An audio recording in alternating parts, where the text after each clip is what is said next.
Welcome back to our channel dear student. मैं देवेंद्र आपका इस चैनल द ऑनलाइन बस्ता में स्वागत करता हूं। स्टूडेंट, आज का वीडियो हमारा रीजनिंग के प्रश्नों के बारे में रहेगा, यानी मैट के प्रश्नों के बारे में रहेगा। मैट मेंटल एप्टीट्यूड टेस्ट, ठीक है। और इसमें भी हम सबसे पहले एनालॉजी के प्रश्नों को लेंगे, जो सादृश्यता से संबंधित प्रश्न हैं उनको लेंगे हम सबसे पहले, ठीक है।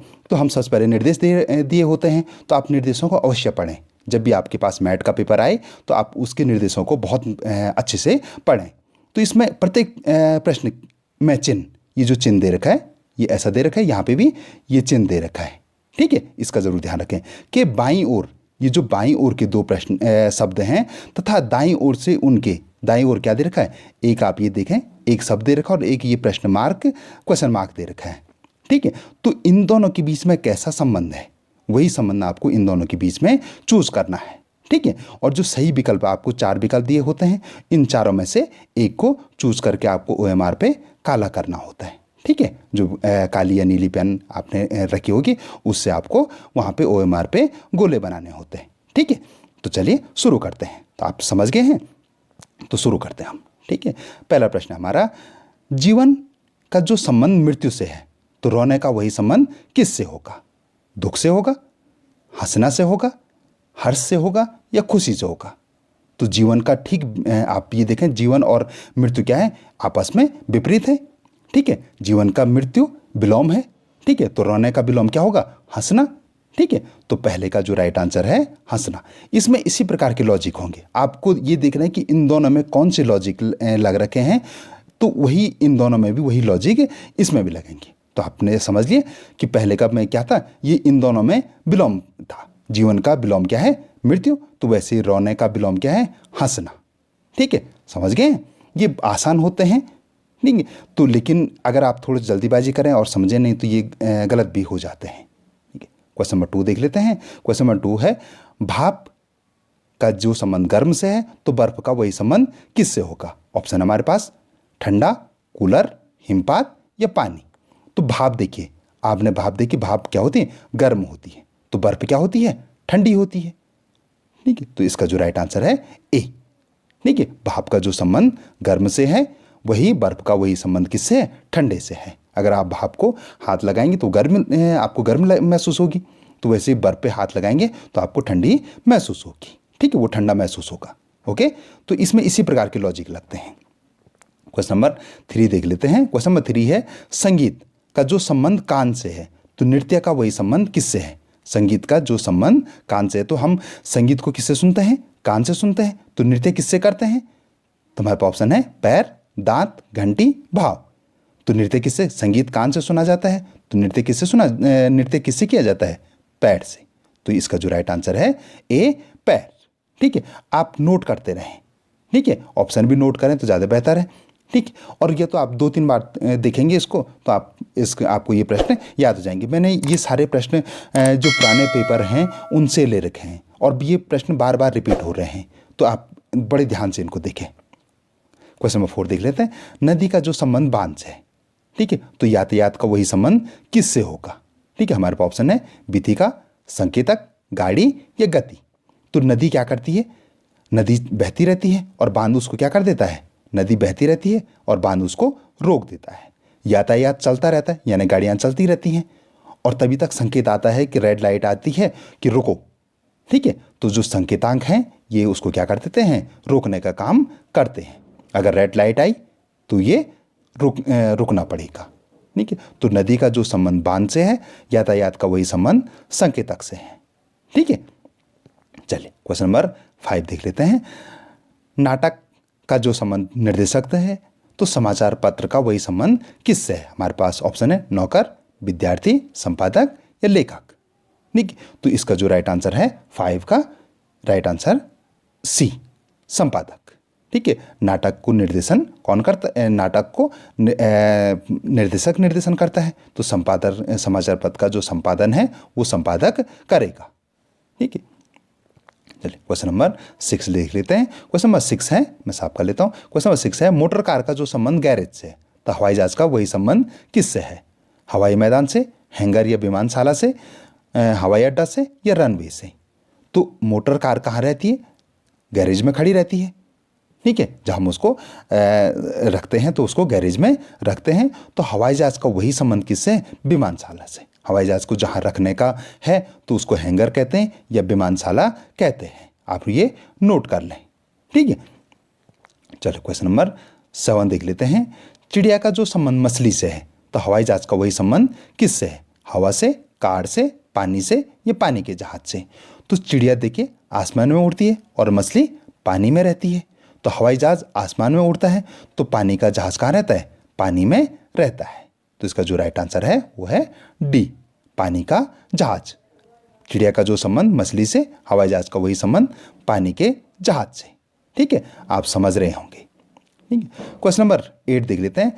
धागा का वही संबंध कपड़ा से है तो तार का वही संबंध, जो धागा का जो संबंध कपड़े से है तो तार का वही संबंध किससे होगा? रस्सी से, जाली से, छन्नी से या टेलीग्राफ से। तो इसका जो राइट आंसर है बी, जाली से। धागे, हम बहुत सारे धागे मिलाते हैं तो कपड़ा बन जाता है। धागे ऐसे ऐसे ऐसे मिलाए, ऐसे ऐसे बहुत मिलाए तो वो कपड़ा बन गया। तो तार, बहुत सारे ऐसे तार मिलाए तो वो क्या बन जाते हैं? जाली बन जाते हैं। ठीक है, चलिए क्वेश्चन नंबर 9 देख लेते हैं। इससे पहले कि हम 9 देखें, अगर आपने हमारे चैनल को सब्सक्राइब नहीं किया तो चैनल को अवश्य सब्सक्राइब करें, क्योंकि हम ऐसे महत्वपूर्ण वीडियो लाते रहते हैं। आप घंटी को भी ऑल पे सेट करें, जिससे कि आपको ऐसे महत्वपूर्ण वीडियो का नोटिफिकेशन सबसे पहले मिले और आप वीडियो को सबसे पहले एक्सेस कर सकें। ठीक है, तो चलिए क्वेश्चन नंबर 9 देख लेते हैं। विस्तृत का जो संबंध धारिता या आयत से है तो अपर्याप्त और अल्प का वही संबंध किससे होगा? संभवतः, घनत्व, न्यूनता या कल्पना। तो 9 का जो राइट आंसर है बी, घनत्व से। ठीक है, क्वेश्चन नंबर 10 देख लेते हैं। क्वेश्चन नंबर 10 है, तापमापी का जो संबंध ताप क्रम से है तो आर्द्रमापी का वही संबंध किससे होगा? दबाव, घनत्व, भार या आर्द्रता से। तो तापमापी का जो संबंध तापक्रम से है तो आर्द्रमापी का वही संबंध आर्द्रता से होगा। ठीक है, ये काफी इजी प्रश्न था। क्वेश्चन नंबर 11 देख लेते हैं। नारियल का जो संबंध खोल से है तो चिट्ठी का वही संबंध किससे है? तो इसमें आंसर है हमारे पास, ऑप्शन है खबर, टिकट, पन्ना या लिफाफा। तो नारियल किसके रहता है? उसके बाहर वो हार्ड वाला कवर रहता है ना, उसके अंदर नारियल होता है। तो नारियल उसके कवर रहता है। तो चिट्ठी कहाँ रहती है? चिट्ठी किस पे रहती है? चिट्ठी उसके लिफाफे में रहती है। ठीक है, तो नारियल का जो संबंध खोल से है तो चिट्ठी का वही संबंध लिफाफे से है। ठीक है, तो डी इसका राइट आंसर है। इसका भी डी राइट आंसर। ओके, आप नोट करते रहें। क्वेश्चन नंबर 11 देख लेते हैं। चिड़िया का जो संबंध घोंसले से है तो मधुमक्खी का वही संबंध किससे है? मोम से, अंडा से, पेड़ से या छत्ते से। तो चिड़िया घोंसले में रहती है तो मधुमक्खी कहाँ रहती है? अपने छत्ते में रहती है। ठीक है, क्वेश्चन नंबर 13 देख लेते हैं। सांप का जो संबंध मेंढक से है तो मेंढक का वही संबंध किससे है? तो सांप, कृमि, अजगर या टैडपोल। अब यहाँ पे ये थोड़ा से घुमाने वाला प्रश्न हो गया है। तो सांप का जो संबंध मेंढक से है, सांप का मेंढक से क्या संबंध? सांप मेंढक को खा देता है। ठीक है, सांप मेंढक को खा देता है। तो मेंढक किसको खाता है? मेंढक कृमि को खाता है। ठीक है, सांप को तो खा नहीं सकता, अजगर तो बहुत बड़ा हो गया, टैडपोल तो उसके बच्चे हुए, तो वो क्या करता है? कृमि को खा लेता है। तो सांप का जो संबंध मेंढक से तो मेंढक का वही संबंध कृमि से है। ठीक है, आप नोट करते रहें। क्वेश्चन नंबर 14, घड़ी का जो संबंध समय से है तो किलोग्राम का वही संबंध किससे है? वजन, ग्राम, मीटर और दूरी। तो घड़ी क्या करती है? समय बताती है। तो किलोग्राम क्या करता है? वजन बताता है। ठीक है, किलोग्राम क्या करता है? वजन बताता है। ठीक है, तो आपने नोट कर लिया है। क्वेश्चन नंबर 15 देख लेते हैं। फल का जो संबंध बीज से है तो किसका संबंध फल से होगा? ये थोड़े से, ये अभी तक क्वेश्चन मार्क लास्ट में आ रहे थे, अब क्वेश्चन मार्क क्या हो गया? बीच में आ गया। तो फल का जो संबंध बीज से है तो किसका संबंध फल से है? तो ऑप्शन हमारे पास फूल, खट्टा, मीठा या डाल। मीठा हो गया, ये ठा था। ठीक है, मीठा या डाल। ठीक है, तो फल के बाद क्या लगता है? फल क्या पहले फल बनता है, उसके बाद बीज लगते हैं। तो फल से पहले क्या होता है? फूल। फूल के बाद फल बनेगा। ठीक है, फल के बाद बीज बनेगा। ठीक है, तो इसका जो राइट आंसर होगा ए, फूल। क्वेश्चन नंबर 16 देख लेते हैं। क्वेश्चन नंबर 16 है, वकील का जो संबंध कचहरी से है तो किसका संबंध अस्पताल से होगा? तो न्यायालय, जेल, डॉक्टर या दवा। तो वकील कहाँ रहते हैं? कचहरी में रहते हैं, कोर्ट में रहते हैं। तो अस्पताल में कौन रहता है? डॉक्टर रहता है। ठीक है, तो वही संबंध डॉक्टर का अस्पताल से है। तो इसका जो राइट आंसर है वो है सी। क्वेश्चन नंबर 17 देख लेते हैं। क्वेश्चन नंबर 17 है गुरुत्व का जो संबंध कर्ष से है तो चुंबकत्व का वही संबंध किससे होगा? पृथ्वी, स्वर्ण, आकर्षण या भार? तो चुंबक का वही संबंध किससे होगा? आकर्षण से होगा। ठीक है, तो इसका जो राइट आंसर है वो है सी। नोट कर लिया। चलिए क्वेश्चन नंबर 18 देख लेते हैं। क्वेश्चन नंबर 18 है, अब यहाँ पे जो क्वेश्चन मार्क है ये शुरू में ही आ गया है। अब आपको इन दोनों का जो संबंध है वो इन दोनों से बताना है। ठीक है, तो किसका संबंध घुटने से होगा? किसका संबंध घुटने से क्या है कि जो कलाई का कोहनी से है। ठीक है, हमारे पास है हाथ, टखना, पैर, अंगुलियां। तो 18 का जो राइट आंसर है वो है बी, टखना। आप देखते हैं कलाई से पहले क्या होती है? कोहनी होती है। ठीक है, कलाई के ऊपर कोहनी होती है, तो घुटने के ऊपर क्या होता है? टखना होता है। तो इसका जो 18 का जो राइट आंसर है वो है बी। ठीक है, समझ में आ गया। क्वेश्चन नंबर 19 देख लेते हैं। क्वेश्चन नंबर 19 है मुख का जो संबंध अभिव्यक्ति से है तो संगीत का वही संबंध किससे है? हमारे ऑप्शन है ध्वनि, कर्ण, धुन या यंत्र। मुख से अभिव्यक्ति होती है तो संगीत से क्या होता है? तो 19 का जो राइट आंसर है वो है सी। संगीत से क्या निकलती है? धुनें निकलती हैं। ठीक है, तो जो मुख का जो संबंध अभिव्यक्ति से, संगीत का वही संबंध धुन से है। चलिए क्वेश्चन नंबर 20 देख लेते हैं और ये आज की वीडियो का हमारा अंतिम प्रश्न रहेगा। मैं ऐसे ही प्रत्येक जो भी रीजनिंग से संबंधित जो भी टॉपिक हैं, इसमें 14 से 15 टॉपिक होते हैं, तो मैं कोशिश करूंगा कि प्रत्येक टॉपिक पे कम से कम 20 के आसपास प्रश्न आएँ। ठीक है, चाहे एनालॉगी पे तो ये बनी गया है, चाहे एज संबंधी हैं या जो भी अन्य हैं। ठीक है, मैथ की रीजनिंग है, इन सब पे भी कोशिश करेंगे कि उन पे भी प्रश्न बने, जिससे कि आपका जो मैथ का पेपर है वो भी बहुत अच्छा हो जाए। तो चलिए आज का अंतिम प्रश्न देख लेते हैं।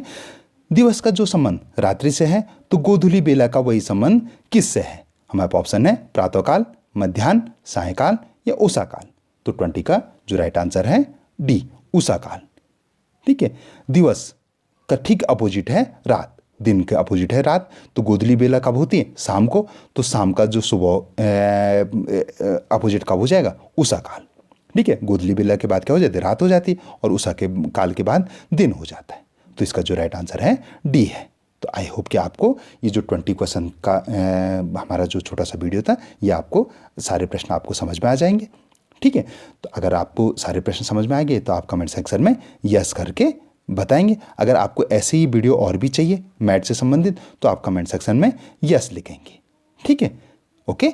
तो मैं समझ जाऊंगी कि आपको ऐसे और भी वीडियो चाहिए जिससे कि आपके रीजनिंग का पेपर भी बहुत अच्छा हो जाए। ठीक है, तो डियर स्टूडेंट, ये था हमारा वीडियो। आपने अगर अभी तक भी हमारे चैनल को सब्सक्राइब नहीं किया तो चैनल को अवश्य सब्सक्राइब करें। जो सब्सक्राइब बटन है आपके चैनल पे, आपके जो स्क्रीन पे इस समय विजुअल है। अपने दोस्तों से भी इस वीडियो को लिंक को शेयर करें। अगर आपने लाइक नहीं किया तो लाइक अवश्य करें। ठीक है, और अगर आप फेसबुक, इंस्टाग्राम इत्यादि पे हैं तो आप वहाँ भी इस वीडियो के लिंक को शेयर कर सकते हैं। धन्यवाद।